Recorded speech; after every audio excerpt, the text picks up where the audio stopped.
Hi. I remember that when I was in the US and I got into some uncomfortable conflict, I felt that being a non-native speaker, English speaker, was a big disadvantage.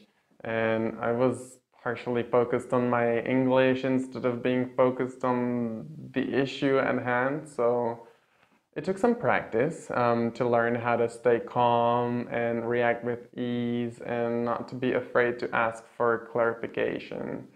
So I got many great phrases for you that you can use, and now let's learn some practical English.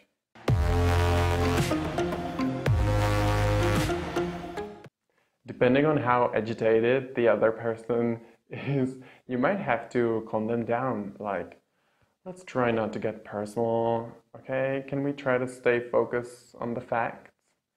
It's really bad, then you can say really strongly, contain yourself or contain your emotions. Sometimes a little bit goes a long way, so stop it or you're wrong.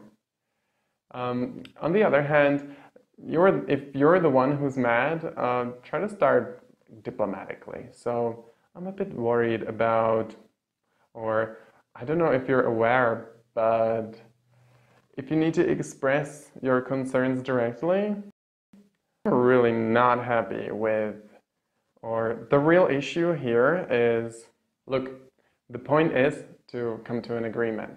So how do you propose we deal with this?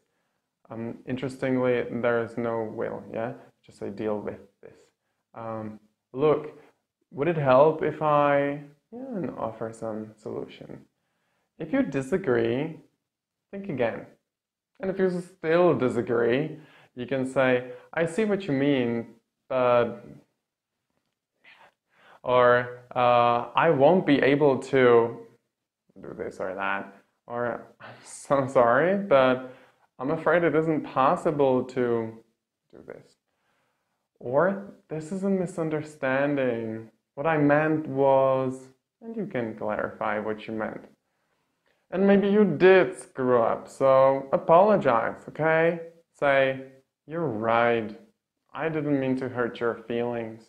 Or, please accept my sincere apology. And the other person maybe will say, apology accepted. I remember I used to pronounce things incorrectly when I was angry, and it sometimes made people laugh, which is not what you want when you're angry.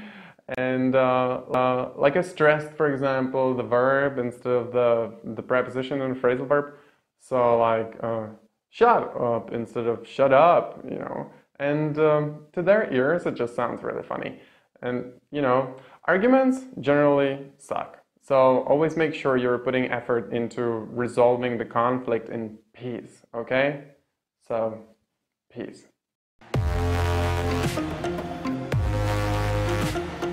I felt like that being a non-native